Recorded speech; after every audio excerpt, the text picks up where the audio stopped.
স্ত্রী এবং সন্তান রেখে নতুন সম্পর্ক। একজন স্ত্রী, একটি সন্তান আর পরিবারের দায়িত্ব। তারপরও যদি কোনো মানুষ নতুন সম্পর্কের কথা ভাবেন, তাহলে আগে নিজেকে প্রশ্ন করা উচিত, আমি কি আমার বর্তমান পরিবারের প্রতি ন্যায্য আচরণ করছি? বিয়ে শুধু আবেগ না, বিয়ে হলো দায়িত্ব, সম্মান আর বিশ্বাসের বন্ধন। একটি সন্তান যখন দেখে তার মা কষ্ট পাচ্ছে, তার পরিবার ভেঙে যাচ্ছে, তখন তার ভেতরেও একটা অদৃশ্য আঘাত তৈরি হয়।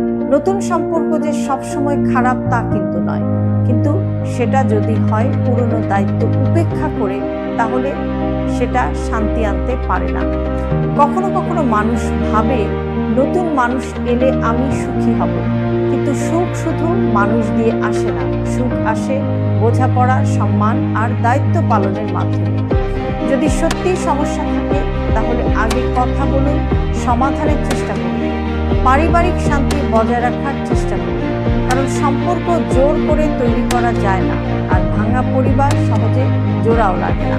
পরিবার, সন্তান আর সম্পর্ক সবকিছুর মধ্যে ভারসাম্য রাখাই সবচাইতে বড় মানবিক দায়িত্ব।